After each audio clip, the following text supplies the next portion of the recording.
Hello दोस्तों, good morning, good afternoon, good evening, good night, जो आपका टाइम चल रहा है। ठीक है, आज हम लोग देखेंगे इलेक्ट्रिक फ्लक्स कैसे निकालेंगे। ठीक है, तो आप तो अभी तक हम लोग देखे थे इलेक्ट्रिक फ्लक्स फ्लैट सरफेस के लिए कितना होता था, ई डॉट ए होता था। यहाँ पे इलेक्ट्रिक फील्ड लाइन पास करता था इस सरफेस से, और ये जो एरिया वेक्टर है पर हमेशा नॉर्मल होता है सरफेस का। ठीक है, तो फाई के लिए जो फॉर्मूला था ई डॉट ए था, ये फॉर्मूला या इस डॉट को हटाने के लिए हमें क्या करेंगे, इस डॉट को हटाने के लिए ई ए cos थीटा, थीटा क्या है, एंगल है ई और ए के बीच का। तो ये फॉर्मूला वैलिड तभी है जब फ्लैट सरफेस का बात बोल रहा है। ठीक है, only valid for flat surfaces, only valid for surfaces. आज देखते हैं कि क्लोज सरफेस रहेगा तो कैसे निकालेंगे। क्या क्लोज सरफेस रहेगा तो कैसे निकालेंगे, लिखो topic electric flux, electric flux लिखो, electric flux through electric flux through a closed surface, through a closed surface, enclosing a charge, enclosing a charge। ये टॉपिक है आज का। मतलब किसी क्लोज सरफेस में कैसे इलेक्ट्रिक फ्लक्स निकालें जब उसके अंदर कोई चार्ज हो। इनक्लोजिंग ए चार्ज का मतलब उसके अंदर चार्ज हो। क्या क्लोज सरफेस में चार्ज हो। ठीक, तो अभी तक ये फॉर्मूला ये तो यहाँ पे तो ये वाला फॉर्मूला यूज करके नहीं निकाल सकते इलेक्ट्रिक फ्लक्स, क्योंकि क्लोज सरफेस का बात बोल रहा है वो। तो लेकिन ये चीज वैलिड किसके लिए है, फ्लैट सरफेस के लिए है। ठीक है, तो इसका फोटो बनाते हैं। इस तरह से एक चार्ज ले ले, ध्यान से ना, यहाँ पे कोई चार्ज है प्लस क्यू। ठीक है, क्या है, कोई चार्ज है, ऐसे करके रहने दो। ठीक है, एक क्लोज सरफेस बनाए, ठीक से गोला करके बना लेना। टेढ़ा हो जा रहा क्या अभी? ठीक है बना लिए। तो और यहाँ पे एक छोटा सा पार्ट काट देते हैं, यहाँ पे छोटा छोटा पार्ट स्टेप से काटा गया है, स्ट्रिप, छोटा सा पार्ट। ठीक है, जैसे गोलाकार कोई चीज है, ठीक है, गोलाकार कोई चीज है, ठीक, ऐसे करके गोल करके है। ठीक है, तो वहां फ्लैट सरफेस बनाने के लिए क्या करेंगे, वहां पे मार्कर में मान लो ऐसे करके गोल करके रख दिया एक पार्ट छोटा सा ऊपर में उसका, तो एक स्ट्रिप हो गया। तो ऐसे छोटा छोटा पार्ट अगर काटेंगे तब ना पूरा स्फीयर बनेगा। मतलब यहाँ पे फ्लैट सरफेस क्रिएट करेंगे, यहाँ पे नहीं था क्लोज सरफेस में, फ्लैट सरफेस नहीं था, इसको बनाएंगे तो एक फ्लैट सरफेस हुआ कि नहीं। और फ्लैट सरफेस में ऐसा कोई सरफेस है, उस पर इलेक्ट्रिक फील्ड लाइंस पास करेगा कि नहीं। हाँ जी, इलेक्ट्रिक फील्ड लाइंस। और बाहर की तरफ पास क्यों करेगा, क्योंकि यहाँ पॉजिटिव चार्ज है तो रेडियली आउटवर्ड होता है। पॉजिटिव चार्ज की फील्ड रेडियली आउटवर्ड। ठीक है, तो इधर मान लो यहाँ एक चार्ज खींच दे तो यहाँ पे E1 फील्ड मान है, चलो यहाँ पे E1 फील्ड। हाँ, और एरिया वेक्टर इसका नॉर्मल होगा ऐसे, तो डेल्टा A1 मान लो उसका एरिया है। एरिया वेक्टर क्या होता है, परपेंडिकुलर, हमेशा नॉर्मल सरफेस के नॉर्मल होता है। ठीक है, तो दोनों का डायरेक्शन समान हो रहा है कि नहीं, E1 का डायरेक्शन, E1 क्या चीज है, इस डेल्टा A1 के चलते इलेक्ट्रिक इंटेंसिटी है। ठीक है, डेल्टा A1 के चलते इलेक्ट्रिक इंटेंसिटी E1 है। ठीक है, ये एक छोटा सा स्ट्रिप काट दिया गया, गोलाकार कोई जगह है उस पर छोटा सा स्ट्रिप काट के, और दोनों का डायरेक्शन भी सेम हो रहा है। एरिया वेक्टर का डायरेक्शन भी उधर, इलेक्ट्रिक इंटेंसिटी का मतलब पैरेलल है, तो दोनों के बीच का एंगल कितना बनेगा, जीरो। एक ही डायरेक्शन में है ना, तो एंगल जीरो होगा। पता नहीं चल रहा है एक ही डायरेक्शन में, नॉर्मल है, यहाँ थोड़ा सा दूर कर दिया तो एंगल जीरो हो जाएगा यहाँ पे, मतलब उसके ऊपर ओवरलैप कर रहा है, एक ही डायरेक्शन में जा रहा है। ठीक है, तो ये छोटा सा स्ट्रिप काटेंगे, तो इधर भी उसे एक स्ट्रिप काटेंगे, इधर भी एक स्ट्रिप काटेंगे मान लो। तो इसे कितना काटना होगा, बहुत सारा n, पता नहीं है कितना काटना होगा, तो n स्ट्रिप काटेंगे मान के चलो। ठीक है, तो इधर भी इलेक्ट्रिक इंटेंसिटी उधर एक काम करेगा, रेडियली आउटवर्ड है ना, और एरिया वेक्टर उधर एक काम करेगा। तो एरिया वेक्टर को डेल्टा A2 मान लेता है और इलेक्ट्रिक इंटेंसिटी को E2 मान रहा है। दो, ये पहला सरफेस को काटे, छोटा सा फ्लैट सरफेस बनाया जिसका इलेक्ट्रिक इंटेंसिटी इधर काम कर रहा है, और एरिया वेक्टर भी उधर। यहाँ पे काटे तो इधर काम करेगा, और यहाँ E2 सेकंड के चलते हैं, सेकंड स्ट्रिप है इसीलिए सेकंड E2 लिए हैं, थर्ड स्ट्रिप होगा इधर तरफ वेक्टर। हाँ E3, हाँ delta E3, very good, delta E3। Delta E3 क्या है? नॉर्मल वेक्टर था, मतलब सरफेस के परपेंडिकुलर जो एरिया वेक्टर ओट है। तो ऐसे बढ़ते हुए जाएगा, कटते हुए, तो सबको अगर जोड़ देंगे तो पूरा इलेक्ट्रिक फ्लक्स निकलेगा कि नहीं। इसके चलते, इस फ्लक्स के चलते ये फॉर्मूला यहाँ पे वैलिड कर देंगे। यहाँ पे डायरेक्ट वैसे वाला फॉर्मूला, ये वाला फॉर्मूला यूज नहीं होगा जब तक हम लोग फ्लैट सरफेस नहीं बनाएंगे। तो फ्लैट सरफेस बना रहे हैं कि नहीं, यहाँ पे बना दिए, यहाँ पे बना दिए, यहाँ पे, और आगे भी बना सकते हैं, तीनों तो फिलहाल बना रहा है। तो आगे एन तक कैसे जाएगा, डेल्टा एन। तो डेल्टा एन एरिया में कितना फील्ड बनेगा, ई एम बनेगा ना। और डेल्टा E4 में क्या बनेगा, E4 इलेक्ट्रिक इंटेंसिटी। ठीक है, तो सबको अगर जोड़ देंगे तो इलेक्ट्रिक फ्लक्स नहीं निकलेगा। हाँ जी, सबको अगर जोड़ देंगे तो इलेक्ट्रिक फ्लक्स नहीं निकलेगा। हाँ निकलेगा ना। तो फ्लैट सरफेस, यही फॉर्मूला को यूज करने के लिए यहाँ पे फ्लैट सरफेस बनाना पड़ा, यहाँ पे था नहीं। और जो भी सरफेस है इस चार्ज से दूरी समान है, देखो यहाँ पे जो दूरी है यहाँ से यहाँ उतनी दूरी है, यहाँ से यहाँ उतनी दूरी है, यहाँ से यहाँ सेम डिस्टेंस है। मतलब इलेक्ट्रिक इंटेंसिटी हर जगह क्या होगा, सेम होगा। मतलब E1, E2, E3, E4 सब E के बराबर हो जाएगा। E1 भी E होगा, E2 भी E होगा, E3 क्यों? क्योंकि डिस्टेंस समान है, सेंटर से यहां से डिस्टेंस क्या है, हर जगह समान है। तो इलेक्ट्रिक इंटेंसिटी सब भी तो समान होगा क्या। जी सर, लिख लो, फोटो बना लेते ना उधर। वाह स्पीड ठीक है, फोटो बना। गुड गुड, झुक चुका है तो नहीं बोलेगा, झुकने दो। और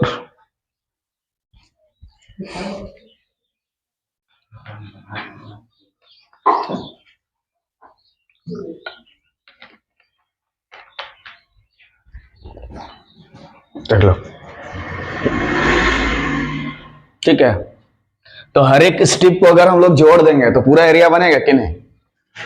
हाँ जी, जैसे इसका हर एक पार्ट को मान लो तोड़ देते हैं, पैर अलग, धड़ अलग, मुंडी अलग, पेट अलग, और इसको जोड़ना चाहेंगे तो जोड़ सकते हैं कि नहीं। ऐसा इसीलिए करना पड़ा क्योंकि हम लोग जानते हैं कि हर एक पार्ट पे आसानी से ये कर सकते हैं, मतलब उसका फ्लक्स निकाल सकते हैं। तो हर एक पार्ट को पहले निकाल के एक पार्ट का फ्लक्स निकाल देंगे और लास्ट में सबको जोड़ देंगे, तो वापस वो शरीर बनेगा कि नहीं, उसका बनेगा। तो वही चीज यहाँ पे भी किया गया। इसके हर एक जो गोलाकार ये था सरफेस था, उसके हर एक ये पे एक बैलून होता तो अच्छा से समझ में आता। तोड़ दो, देखने समझा देंगे बैलून कैसा है। ठीक है जी सर। हाँ, तो इसके हर एक ये का अगर हम इलेक्ट्रिक फ्लक्स निकाल देते हैं, उसको जोड़ देंगे तो पूरा फ्लक्स बनेगा कि नहीं। इसीलिए टोटल फ्लक्स क्या होगा, टोटल वही ना निकालना है, total flux. Total electric flux भी लिख सकता है या फ्लक्स, तो क्या होगा, टोटल फ्लक्स 5। तो 5 बराबर, मान लो इस पे फ्लक्स के 5 यहाँ पे फ्लक्स के 5 इधर फ्लक्स है 5 इधर फ्लक्स है 5 तो सबको जोड़ना होगा ना। 5 का फ्लक्स प्लस 5 का फ्लक्स प्लस 5 का प्लस 5n। मान लो n स्ट्रिप होगा तो n तक लेके गए, कोई पता नहीं है ना कितना डो है, हाँ जितना बराबर है n तक लेना होगा। ठीक, तो 5n फ्लक्स निकालने के लिए इस ये के लिए क्या क्या फॉर्मूला यूज होगा, देखो 5n निकालना चाहते हैं तो 5 E डॉट ए, E का मतलब क्या, इलेक्ट्रिक इंटेंसिटी पहला सरफेस के लिए क्या माना है हम लोग, E1 है, ले है ना, डॉट E2 रट का था। उसके बाद एरिया जरूरत है, एरिया कितना है उसके लिए, डेल्टा A1 E2 करेगा। हो गया, पहला वाला सरफेस के लिए निकाल दिया है। अब सेकंड के लिए निकालेंगे तो क्या होगा, 5 2 बोलो E2, हाँ E2 dot delta A2 plus आगे बोलो E3 dot delta A3। So dot dot last वाला बोलो EN डेल्टा AN। बोलो क्लियर है इतना दूर, लिख लीजिए। ये वाला कहां से लिखे बताओ, कोई ये वाला 5 के लिए देखो, ये वाला स्ट्रिप क्या है, ये फ्लैट सरफेस के लिए काम कर रहा था, तो फ्लैट सरफेस के लिए लो फॉर्मूला यहाँ लगा दिए, इसके लिए यहाँ लगा दिए, इसके लिए यहाँ लगा दिए, कोई दिक्कत नहीं। और इसके लिए यहाँ पे लगा दिए, हाँ क्योंकि डायरेक्ट तो ये नहीं लगेगा ना 12 पे, ऐसे फ्लैट सरफेस में इसको डिवाइड करना पड़ा, गोला था फ्लैट सरफेस में डिवाइड कर दिया टुकड़ा टुकड़ा करके, तो हर एक टुकड़ा का फ्लक्स निकाल देता है, ठीक है। और यहाँ पे E1 हमारा E हो जाएगा, E2 भी E हो जाएगा, E3 भी। इसको cos थीटा के टर्म में लिखेंगे तो क्या लिखेंगे बताओ? E1 बोलो डेल्टा, ये तो हटाना पड़ेगा वेक्टर साइन, डेल्टा A1 लिखेंगे। जैसे यहाँ पे क्या लिखते थे, E लिखते थे, इधर A लिखते थे, A था तो A लिखते थे, तो जो है वही लिखेंगे। और एंगल लिखेंगे cos थीटा, तो एंगल यहाँ थीटा की जगह कितना लेंगे? 0 डिग्री।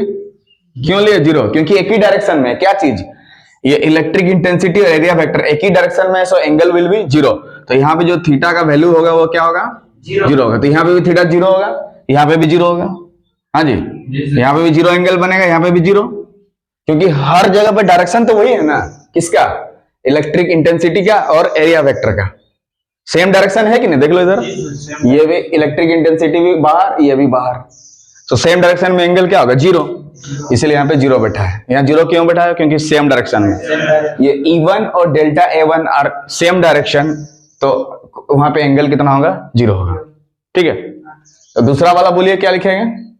यहाँ पे बोलो E2, बोलो जी डेल्टा A2, फिर से cos 0, आगे बढ़ो E3 डेल्टा A3 cos 0 जी, लास्ट वाला बोलिए En डेल्टा cos 0। चलिए इतना देर उतर लीजिए।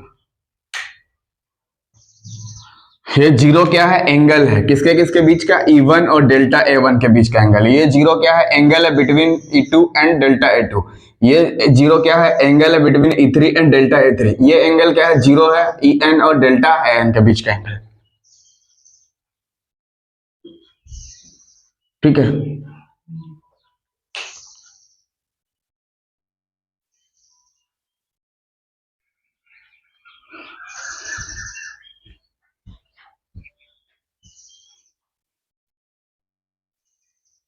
Okay sir.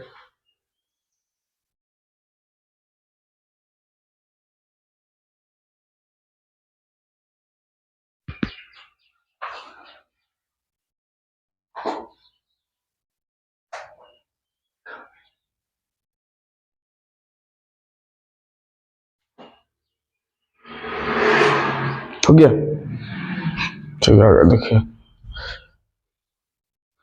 और cos 0 डिग्री का वैल्यू कितना होता है? 1, ठीक है। ये वैल्यू कितना हो गया?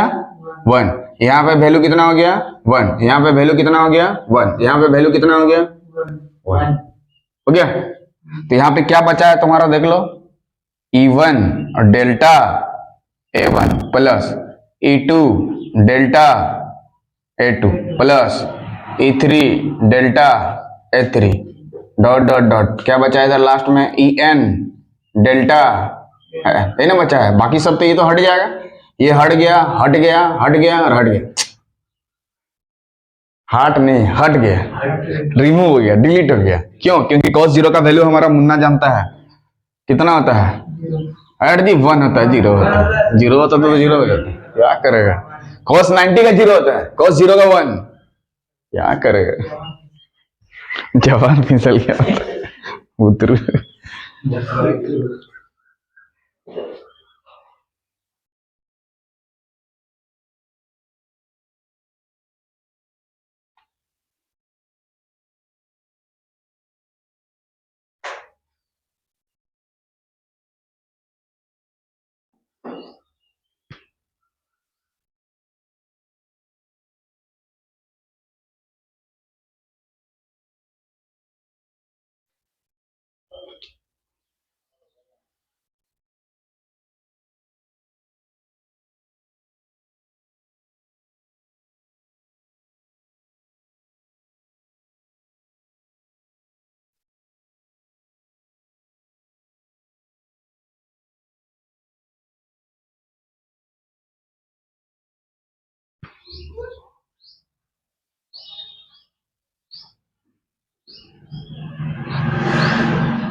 हो गया? हाँ सर।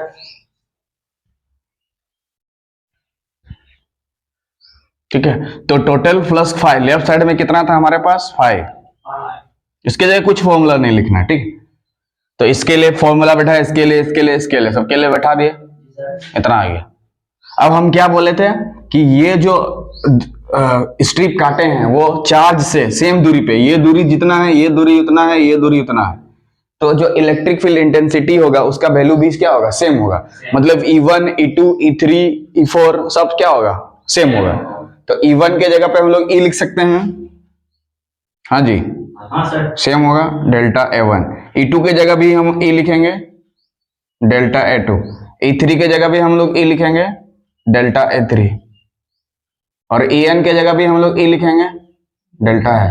ऐसा इसीलिए करना पड़ा क्योंकि इंटेंसिटी सेम है, क्योंकि सेम डिस्टेंस रहने से क्या होगा, इलेक्ट्रिक फील्ड इंटेंसिटी सेम होगा।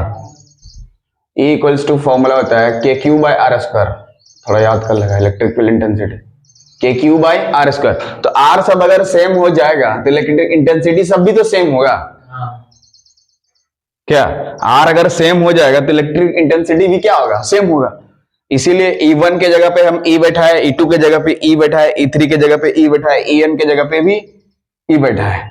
अब तीनों सब में क्या चीज कॉमन आ रहा है, E है ना, सब में देखिए E कॉमन आ रहा है। ये वाला वो डेल्टा नहीं है, डेल्टा कॉमन, डेल्टा उसके साथ है, डेल्टा कॉमन है, डेल्टा A1 एक साथ में है, डेल्टा अलग नहीं है। छोटा सा एरिया के लिए डेल्टा यूज किया जाता है, इसलिए डेल्टा A1 साथ में है, और डेल्टा अलग नहीं है तो कॉमन निकालेंगे। तो कॉमन निकालने वाला जो टर्म है वो हम लोग रेडियस से बदल चुके हैं, तो वही चीज कॉमन निकलेगा। तो E कॉमन निकलेगा, तो यहाँ पे क्या है हमारा E कॉमन, लेट सेकंड आपके पास क्या था 5 है ना, इलेक्ट्रिक प्लस है।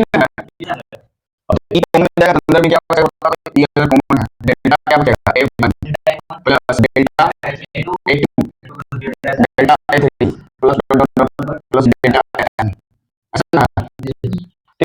मतलब सब एरिया तो छोटा है, ये डेल्टा A1 इस सरफेस छोटा सा पार्ट एरिया है, E वाला छोटा सा पूरा पार्ट दिया था, एरिया सब एरिया एरिया एरिया, तो क्या चीज एरिया मिला, स्फीयर का सरफेस एरिया। ये क्या चीज है, total surface area of sphere, ये क्या है, total surface area of sphere, समझ कि नहीं। डेल्टा A1 मतलब छोटा सा पार्ट है, पार्ट को तोड़ हम लोग, हर एक पार्ट को टोटल फिर से इसको जोड़ेंगे, सबका एरिया को पूरा एरिया मिलेगा कि नहीं। मान लो इसका एरिया 10 है, तो हर एक पार्ट में टुकड़ा कर दिए और सबको फिर से जोड़ देंगे। Delta A1 delta A2 delta बहुत सा पार्ट में डेल्टा N तक कर दिया, सबको जोड़ देंगे तो आपस में पूरा एरिया मिलेगा। पूरा एरिया का मतलब 10 माइनस तो 10 होगा, 20 माइनस तो 30, तो इसका टोटल सरफेस एरिया उसको लिख दिया 10। टोटल सरफेस एरिया का फार्मूला होता है 4 पाई r स्क्वायर, 4 पाई r स्क्वायर, स्फीयर का टोटल सरफेस एरिया का फार्मूला होता है 4 पाई r स्क्वायर, 4 पाई r स्क्वायर, 4 पाई r स्क्वायर, 4 पाई r स्क्वायर। देखिए अब यहाँ पे इलेक्ट्रिक एक फॉर्मूला का इंटेंसिटी ये वाला क्या हो गया, KQ divided by r square into 4 pi into r square. ये लोग 4 पाई r स्क्वायर कहां से लेके आए, तो जानते हैं टोटल सरफेस एरिया का स्क्वायर कितना होता है। इलेक्ट्रिक इंटेंसिटी का फॉर्मूला होता है KQ डिवाइडेड बाय r का स्क्वायर। r का मतलब क्या चीज, ये जो दूरी है यहां से चार्ज से ये वाला स्टिक का दूरी, वाला स्टिक का दूरी, वाला स्टिक का दूरी वो तो सेम था, तो ये r स्क्वायर से आंसर करेगा कि नहीं, हां सर। इसके जगह कूलम कांस्टेंट बोलते हैं, कूलम कांस्टेंट बोलते हैं, और k के लिए वैल्यू किया जाता है 1/4 pi epsilon naught r square. क्या बता k के लिए हमें वैल्यू करना पड़ता है 1/4 pi epsilon not into r का square, sorry 4 pi epsilon not, हां k को 4 पाई एप्सिलॉन नॉट यूज करते हैं, k को 4 पाई एप्सिलॉन नॉट यूज करते हैं, k की जगह 4 पाई एप्सिलॉन नॉट, k की जगह 4 पाई एप्सिलॉन नॉट। यहां पे एप्सिलॉन को क्या बोलते हैं, permittivity of free space, permittivity of free space. तो k की जगह ये फॉर्मूला बैठा सकते हैं लोग, हां यहां पे k की जगह क्या बैठा सकते हैं 1/4 pi epsilon not q divided by r square और 4 पाई r स्क्वायर, कुल r स्क्वायर 4 पाई तो बराबर q divided by epsilon not formula में पाई के लिए। तो पाई के लिए दूसरा फॉर्मूला बन गया q divided by epsilon not. यहां पे q क्या है, चार्ज है, यहां पे कितना चार्ज है, q चार्ज है, और एप्सिलॉन नॉट क्या है, permittivity of free space, permittivity of free space, permittivity of free space, permittivity of free space लिख देंगे हम लोग। तो 5 इक्वल क्या लिखा, 5 के लिए इसके लिए फॉर्मूला क्या बन गया हमारा, plus surface q divided by epsilon. मतलब इलेक्ट्रिक फ्लक्स से दो चीजें पर निर्भर कर रहा है, क्या एक मैग्नेटिक चार्ज के ऊपर, चार्ज का मैग्नीट्यूड के ऊपर, दूसरा मीडियम के ऊपर। ये तो क्या है, परमिटिविटी ऑफ फ्री स्पेस, और फ्री स्पेस का मतलब होता है मीडियम, फ्री स्पेस का मतलब होता है मीडियम, फ्री स्पेस का मतलब होता है मीडियम। इलेक्ट्रिक फ्लक्स दो चीज के ऊपर निर्भर कर रहा है, एक मैग्नीट्यूड ऑफ द चार्ज के ऊपर और दूसरा absolute permittivity of free space medium के ऊपर। एप्सिलॉन नॉट को क्या बोलते हैं, absolute permittivity of free space, permittivity का मतलब परमिट करना, अलाउ करना ना, कितना तो लिखा है। तो इलेक्ट्रिक फ्लक्स दो चीज के ऊपर निर्भर करता है, दो चीज के ऊपर निर्भर करता है, जब प्लेट सर्फेस होता था इलेक्ट्रिक इंटेंसिटी और x component of the area. लेकिन अभी यहाँ पे क्या दो चीज के ऊपर निर्भर कर रहा है इलेक्ट्रिक फ्लक्स, क्योंकि क्लोज सर्फेस है, इससे पहले प्लेट सर्फेस था, तो प्लेट सर्फेस का रूल है अप्लाई कर दिया, तो क्लोज सर्फेस का नियम बन गया ना। इलेक्ट्रिक फ्लक्स का फॉर्मूला क्या होगा, q divided by epsilon not, q divided by कब, जब चार्ज को अंदर में रखते हैं, ठीक है, तो चार्ज q जितना चार्ज दिया है, मान लो 2 कूलम दिया है तो 2 कूलम पर में 3 कूलम दिया है तो 3 कूलम पर, और एब्सोल्यूट परमिटिविटी के फ्री स्पेस का मतलब जानता है 8.85 पर माइनस पर, यार ना एब्सोल्यूट परमिटिविटी पर एक को क्या बोलते हैं हम लोग, कूलम, एक को क्या बोलते हैं कूलम, एक को क्या बोलते हैं, मतलब इसका फार्मूला दोनों को मिला के बना कर देना, तो इलेक्ट्रिक फ्लक्स मिल जाएगा, ठीक है। टोटल सरफेस एरिया, तो ये 5 दो चीज के ऊपर निर्भर करता है, क्या चीज के ऊपर, 5 डिपेंड्स ऑन एक नंबर, दो नंबर, 5 डिपेंड्स क्या चीज के ऊपर, मैग्नीट्यूड ऑफ चार्ज के ऊपर, पहला चीज चल रही है मैग्नीट्यूड ऑफ चार्ज, लिख लो magnitude of charge, magnitude of charge, charge में दूसरा मीडियम के ऊपर, दूसरा किसके ऊपर, मीडियम के ऊपर निर्भर करता है, ठीक है। और एब्सोल्यूट परमिटिविटी को बोलते हैं absolute permittivity of free space, absolute permittivity of free space, permittivity of free space, क्या लिखेंगे, permittivity of free space, absolute permittivity of free space, ठीक है। फ्री स्पेस का मतलब है होता है मीडियम, इसे लिखें यहाँ पे मीडियम। तो इलेक्ट्रिक फ्लक्स डिपेंड्स ऑन दो चीज के ऊपर, एक मैग्नीट्यूड ऑफ चार्ज के ऊपर, दूसरा मीडियम के ऊपर निर्भर करता है, तो किसके ऊपर निर्भर नहीं करता है, ऑटोमेटिक के ऊपर या शेप के ऊपर निर्भर नहीं करता, नॉट डिपेंड, नॉट डिपेंड, किसके ऊपर निर्भर नहीं करता, नॉट डिपेंड, ज्योमेट्री और शेप, ज्योमेट्री और शेप, मतलब किस शेप का है उसके ऊपर निर्भर नहीं करता। देखो ये क्लोज सर्फेस है या स्ट्रेट सर्फेस है, इलेक्ट्रिक फील्ड पास करते हैं, यहाँ पे इलेक्ट्रिक फील्ड पास करने वाला इधर और भी बना नहीं इधर, और ऐसे सर्फेस का प्लेट सर्फेस में इलेक्ट्रिक फील्ड पास कर रहा है, प्लस कर रहा था क्या, मतलब इलेक्ट्रिक फ्लक्स कैसे हो सकता है, प्लेट सर्फेस के लिए हो सकता है या क्लोज सर्फेस के लिए हो सकता है क्या, तो इसमें दो चीज के ऊपर निर्भर करता है, इसमें दो चीज के ऊपर निर्भर करता है, एक चार्ज के ऊपर मैग्नीट्यूड चार्ज के ऊपर और absolute permittivity of free space के ऊपर, ठीक है, दो चीज के ऊपर निर्भर कर रहा है, तो इसके ऊपर निर्भर नहीं करता ज्योमेट्री और शेप, तो जैसे भी फ्लक्स बना, जैसे भी शेप बना, इलेक्ट्रिक फ्लक्स को पास कर रहा है, मतलब इलेक्ट्रिक फ्लक्स को पास कर रहा है, फ्लक्स कुछ आ रहा है ना, ऐसे में क्या है, ऐसे में भी आ रहा है फ्लक्स, तो इसमें कितना है, 2 डिवाइडेड बाय एप्सिलॉन, तो 5 क्लोज सरफेस लेके आएंगे, यहाँ पे क्लोज लिख सकते हैं, सामने यहाँ पे क्लोज सरफेस की बात कर रहा है क्या, तो 5 क्लोज के लिए फॉर्मूला क्या बनेगा, q divided by epsilon not, अगर डेफिनेशन में तो क्या लिखोगे, total number of field passing through any surface में, पहला सरफेस ऐसे लिखे थे, अगला वाला सरफेस गोलाकार ले रहा है, तो फिर इलेक्ट्रिक फील्ड पास करवा देना है, और उसमें भी पास करना है इलेक्ट्रिक फील्ड क्या नॉर्मल होता है, ठीक है। फिर यहाँ पे इलेक्ट्रिक इंटेंसिटी के लिए फॉर्मूला ये वाला होता है, इसको याद कर लेना, electric intensity q by r square, electric intensity किसी प्लेट पे निकालेंगे जब चार्ज करेगा तो k q by r square, k को बोलते हैं कूलम कांस्टेंट, उसका वैल्यू होता है 4 by epsilon naught, 4 by epsilon naught r square आ जाएगा, बचेगा q बाय एप्सिलॉन नॉट, ठीक, तो q बाय एप्सिलॉन नॉट के लिए 5 क्लोज के लिए फॉर्मूला क्या बनेगा, q divided by epsilon not, और टोटल सरफेस एरिया प्लस छोटा छोटा टुकड़ा करेंगे तो टोटल निकल जाएगा, और टोटल कितना हो जाएगा 4 बाय r स्क्वायर, कितना हो जाएगा 4 by r square, 4 by r square,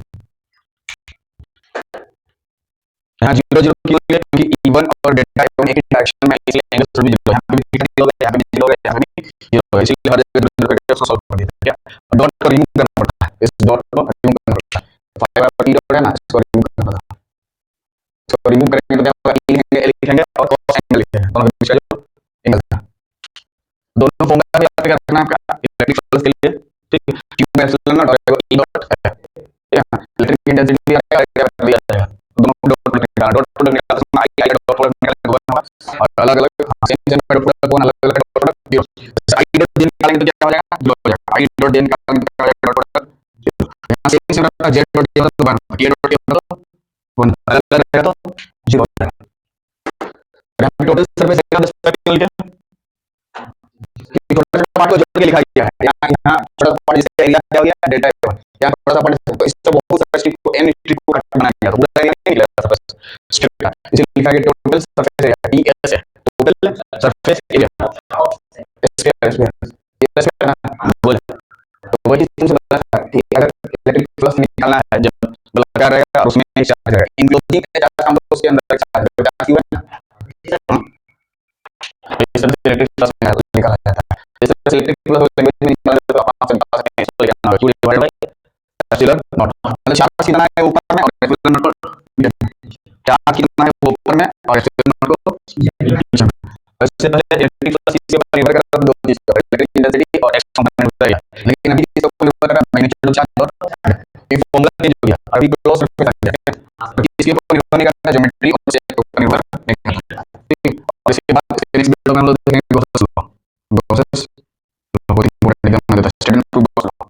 ठीक है, जब इसके ऊपर निर्भर नहीं कर रहा है इलेक्ट्रिक फ्लक्स ज्योमेट्री से आकृति जैसे भी फ्लक्स बनेगा, इसके ऊपर निर्भर नहीं कर रहा है ज्योमेट्री और शेप, मतलब उसके ऊपर कोई इलेक्ट्रिक फ्लक्स निर्भर नहीं करता क्योंकि जैसे भी शेप हो हम इलेक्ट्रिक फ्लक्स आसानी से निकाल सकते हैं। इलेक्ट्रिक फ्लक्स पास करवा दिया, यहाँ पे पास करवा दिया ना, रेडियली आउटवर्ड क्यों हुआ क्योंकि उसका डायरेक्शन पॉजिटिव है, नेगेटिव तो मतलब पॉजिटिव को हम जानते हैं क्या चार्ज को पॉजिटिव लेके हम जानते हैं ना, बात हो जाता है पॉजिटिव चार्ज की फीलिंग से आउटवर्ड रेडियली आउटवर्ड पिछले वीडियो में बताया गया था। ठीक है, लाइन क्लियर हो? हां, तो बताओ यहाँ पे E की जगह इतना जैसे क्या किया फॉर्मूला आता है J बाय R स्क्वायर। ठीक है, और 4 पाई स्क्वायर कहां से आया, टोटल सरफेस एरिया स्क्वायर याद करना 4 pi square total surface area कितना था, इसी में 4 पाई स्क्वायर लिखना है। ठीक है, दूसरा कोई नहीं लिख सकता, 6 नहीं लिख सकता, 7 नहीं 8 नहीं लिखना। ठीक है, हां A by R square R दूरी पे समान है इसलिए E1 E के बराबर होगा, E2 भी E के बराबर होगा, E3 भी E के बराबर होगा। ठीक है, हर पॉइंट पे क्या हो जाएगा सेम है। इलेक्ट्रिक फ्लक्स क्लियर हो गया, तो ये सरफेस कितना निकला q divided by epsilon not. So if you like the video, please subscribe the channel. Next video में हम लोग देखेंगे इसका नॉट डिपेंड बाय ज्योमेट्री और इससे रिलेटेड बहुत सारा आएगा, बहुत इंपॉर्टेंट है। ठीक है, तो